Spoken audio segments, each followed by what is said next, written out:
आज के हमारे खास शो में वो शख्सियत मौजूद हैं जिनसे हम पहले भी रूबरू हो चुके हैं, लेकिन आज मिलने का मकसद साफ है। मकसद ये है कि जिस तरीके से रैली हुई है और बड़े पैमाने पर रैली हुई है, नुमाइंदगी किया, शिरकत किया अनिल सिंह जी ने। बात करेंगे बिहार कांग्रेस पर और बात करेंगे केंद्र की राजनीति पर। किस तरीके से हाशिए पर जाती दिख रही कांग्रेस में एक नई जान आई है, जिस तरीके से कह सकते हैं बिहार से जो बिगुल फूका गया है और दिल्ली एपिसेंटर बना, जो तमाम जो लोग रहे, जो बिहार के मुख्यमंत्री ने जो शिरकत किया, तमाम लोगों से मिले भी, उसमें राहुल गांधी भी रहे, रैली भी हुआ। कह सकते हैं जो जोश जुनून है कार्यकर्ताओं में देखा जा रहा है।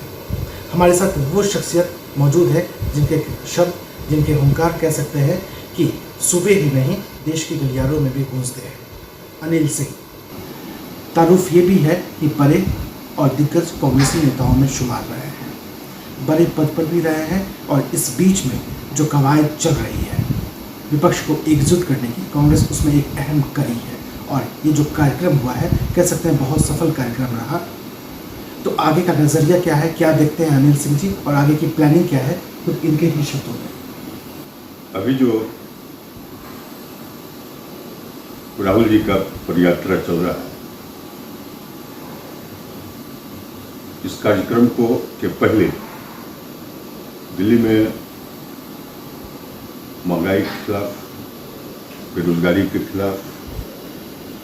और देश के सभी संवैधानिक संस्थाओं के साथ छेड़छाड़ कहिए, सभी को पंगु बनाने की साजिश जो मोदी सरकार कर रही है, उसके विरुद्ध कांग्रेसी कार्यकर्ताओं का जुटान दिल्ली के रामलीला मैदान में हुआ और इस माध्यम से कांग्रेस ने संपूर्ण देश को ये संदेश दिया है कि वक्त वो है कि अगर आप हाथ पर हाथ धरे बैठे रहे तो जैसे आज़ादी के पहले देश गुलाम था, हम चंद लोगों के हाथ में ये देश गुलाम होने की स्थिति में आ गई है। और बहुत ही उचित समय पर राहुल जी ने फिर से भारत जोड़ो, जो इसका नाम दिया गया है, जिसका लोग मजाक भी उड़ाते हैं, कहते हैं बीजेपी वाले कि भारत तोड़ो का ये पदयात्रा है, लेकिन सच्चाई ये है कि आज़ादी के बाद लगातार कांग्रेस देश को जोड़ के एक साथ संविधान के तहत नागरिकों के मौलिक अधिकार की रक्षा करते हुए उनके विकास, शैक्षणिक विकास और आर्थिक विकास में कांग्रेस ने लगातार काम किया कि अभी देश को किसी राजनीतिक आंदोलन की आवश्यकता नहीं है। सबसे बड़ी आवश्यकता है कि भारत में जो भाईचारा, भारत में एक दूसरे के प्रति, अपने पड़ोसियों के प्रति जो नफरत हो चुकी है, इस नफरत को प्यार में बदल के जब तक भारत को एक नहीं किया जाएगा, और इसी एक करने के मुहिम में राहुल जी ने जो ये अभियान चलाया है, वो निश्चित रूप से उन तमाम ताकतों को जिन्होंने इस देश को बांटा, इस देश को कमजोर किया, इस गांव-गांव में, टोले-टोले में पड़ोसी को पड़ोसी से लड़ाया है, वैसे सारे लोगों की राजनीति बंद होने जा रही है इस यात्रा के बाद। और भारत फिर से अपना वो गौरवशाली समय, जिसमें भारत हिंदू, मुस्लिम, सिख, ईसाई का नारा लगाते थे स्कूल में, बच्चे थे, आज भी उसकी जरूरत है। और इस जरूरत को पूरा करने के लिए इस यात्रा का जो शुरुआत हुआ है और इसका समापन होते होते हम मीडिया को भी कहना चाहते हैं कि मीडिया भी इसके उद्देश्य को, राहुल जी का जो उद्देश्य है, राहुल जी का उद्देश्य यहाँ कहीं कांग्रेस के लिए नहीं है। उन्होंने टोटल सोसाइटी जो है सबको आमंत्रित किया है, सब लोगों को कहा है कि आप इसमें शामिल होइए, लेकिन यात्रा का उद्देश्य राजनीतिक नहीं है। यात्रा का उद्देश्य भारतवर्ष में जो तनाव की स्थिति है, नफरत की स्थिति है, उसको बदलने के लिए, उन्होंने एक जागरूक पैदा करने के लिए, जागरूकता समाज में पैदा हो और हम अपनी उन अच्छाइयों को, जिनसे हम दूर हो गए इन लोगों के चलते, उससे फिर से हम देश को वापस उस स्थिति में ले जाए जहां सिर्फ देश की विकास की बात हो, समाज के विकास की बात हो। बिल्कुल एक्सक्लूसिव बातचीत हम कर रहे हैं अनिल सिंह जी से। दिल्ली से वापस आने के बाद ये एक्सक्लूसिव इंटरव्यू है अनिल सिंह जी का, जो ये रैली और कार्यक्रम में शामिल हुए। एक सवाल और भी है केंद्र से जुड़ा हुआ, उसके बाद इनको प्रदेश के स्तर पर लाएंगे और वहां से सवाल पूछेंगे। केंद्र के स्तर पर एक सवाल और भी बच गया, नीतीश और राहुल की मुलाकात हुई है, नीतीश कुमार जहां विपक्ष को लामबंद करने की कोशिश में लगे हुए हैं, वहीं एक तबका जेडीयू का लगातार जोर शोर से ये प्रचार प्रसार कर रहा है और इस बात की तस्दीक बैनर पोस्टर भी कर रहे हैं जो पटना में हर जगह लगे हुए हैं। उस पोस्टर में साफ तौर पर यह बताया और जतलाया गया है कि नीतीश कुमार भावी पीएम पद के उम्मीदवार हैं। राहुल के साथ मुलाकात हुई, इस पर बात हुई क्या? चूंकि दिग्गज और कद्दावर नेता है अनिल सिंह जी, तो क्या राहुल के साथ बातचीत में पीएम पद का जो मुद्दा रहा, मसला रहा, वो उठा क्या? राहुल जी से जो बात हुई तो ये तो बाहर मीडिया के लोगों ने प्रचार किया और कुछ उनके जो नीतीश जी के से जुड़े हुए लोग हैं या विपक्ष के लोगों ने प्रचार किया कि ये पीएम को उम्मीदवार पीएम बर्बाद करने गए थे। सच्चाई ये है कि भारत जोड़ो यात्रा का इतना बड़ा असर है कि नीतीश कुमार इस बात को समझते हैं कि अभी उचित वक्त है कि उधर 5 महीना राहुल जी यात्रा करेंगे। बिल्कुल,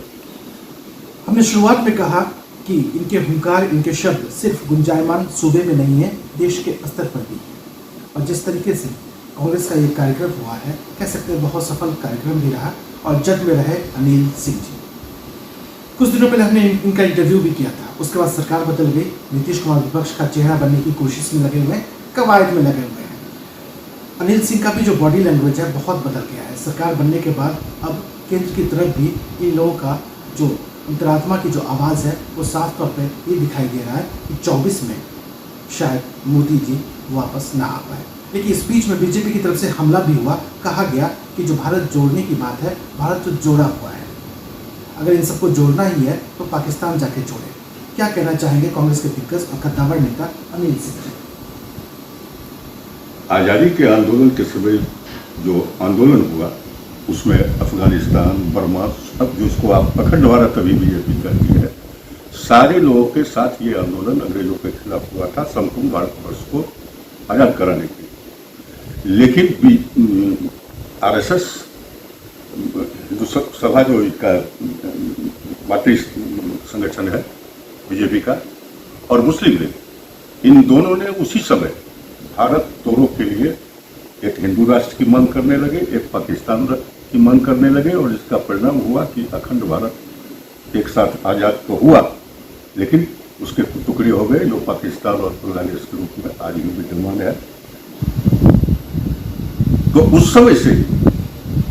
तोड़ने का काम तो इन्होंने हिंदुस्तान के आज़ादी के पहले से हिंदुस्तान को तोड़ने का काम किया। और आज जो आपको अभी मैंने बताया कि आज हिंदू मुसलमान के नाम पर कभी सिख धर्मों की याद दिला के, सिख हिंदू की बात करके, कभी उसको खालिस्तानी करके सारे देश को तोड़ने के लिए जितने भारत के कमजोर नस थे उन सारे नसों के साथ इन लोगों ने छेड़छाड़ किया, जिसका परिणाम हुआ कि अब कांग्रेस के पास कोई विकल्प नहीं है कि जब तक कि भारत को फिर से जोड़ने की बात मतलब कि हम एक दूसरे को अपना नागरिक समझे, अपना भाईचारा जो हमारा था अंग्रेजों के खिलाफ जिस दिन से हम एक हुए थे। मंत्री बनाए गए हैं, उनसे आप खुश हैं, उनके नाम से खुश हैं आप? इसमें क्या दिक्कत है? कांग्रेसी है, कांग्रेसी अगर कोई मंत्री बना है तो इसमें हम दुखी होने का क्या सवाल होता है? नावकोठी की तरफ आते हैं, चूंकि बेगूसराय में हम बैठे हुए हैं, नावकोठी के बिना चर्चा ये अधूरा माना जाएगा। नावकोठी के सवाल पर इन दिनों यहाँ की फिजा जो है वो गरमाई हुई है। अनिल सिंह ने बेबाक जवाब दिया है। एक बार फिर से उनसे जानना चाहेंगे, समझना चाहेंगे आखिर क्यों नावकोठी जो है वो हमेशा से एपिसेंटर में रहा, बेगूसराय में जद में रहा और ये वहाँ से ताल्लुक़ रखते हैं, तो क्या कहना चाहेंगे? नावकोठी अंग्रेज जमाने से ही कांग्रेसी गांव रहा है, इसीलिए नावकोठी में किसी राय बहादुर, किसी राय साहब की टाइटल आपको नहीं मिलेगी, जबकि बिहार में किसी से कम संपत्ति के मामले में, सामाजिक योगदान के मामले में नावकोठी का योगदान, अगर किसी एक गांव का योगदान जोड़ा जाएगा तो सामाजिक रूप से सबसे बड़ा योगदान सिर्फ नावकोठी का है।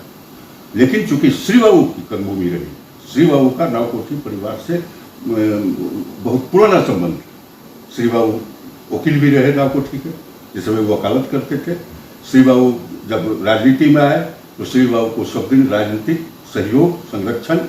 नावकोठी का मिलता रहा। इस वजह से यहाँ कम्युनिस्टों का जो जन्म भी हुआ बिहार में 1929 में, वो पहली लड़ाई उसने शुरू किया नावकोठी के जमींदारों के खिलाफ। तो ये सब जो फिजा में बातें तय हुई है, जो उधर से बयानबाजी है, इसमें सच्चाई क्या है? इसने जो बयानबाजी किया है तो चारित्रिक आक्षेप लगाया ना। इन्होंने, उनका 20वां सम्मेलन था नावकोठी, इनको पत्रकार ने पूछा कि आपने नावकोठी को ही क्यों चुना सम्मेलन के लिए। तो आगे चूंकि एमपी का चुनाव है, इनको सब दिन टकराव की राजनीति में रहे हैं, तो इन्होंने एक बड़ा स्पष्ट बयान दे दिया। नावकोठी के तमाम वर्गों को गाली दिया इन्होंने, 50 गाँव, उस गांव के गरीबों अमीरों सबको इन्होंने गाली दी। यहाँ डोला लिया जाता था, यहाँ के जमींदार डोला लेते थे, सबसे बड़ा जमींदार परिवार हम रहे हैं, सबसे ज्यादा शैक्षणिक इंस्टीट्यूशन, डोनेशन,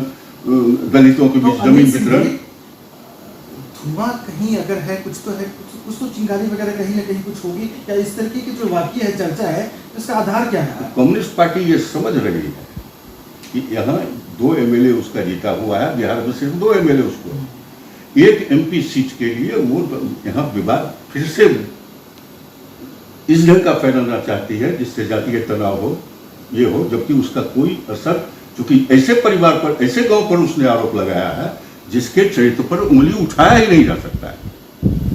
और उनकी बदनामी है, उससे उनको कोई लाभ नहीं होने को है, और इसमें सिर्फ विवाद पैदा करना था, उनको कर दिया, लेकिन जवाब मिल गया उनको। बिल्कुल,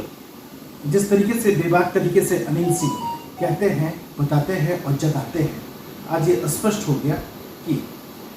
जो कहा जाता है इनके बारे में कि मन से दिल से कांग्रेसी है, स्पष्ट तरीके से है। कांग्रेस के संगठन को लगातार मजबूत करने में लगे हुए हैं। कार्यक्रम से दिल्ली से वापस भी लौटे हैं, बेगूसराय में मौजूद है और फिर से उसी संगठन को धार देने में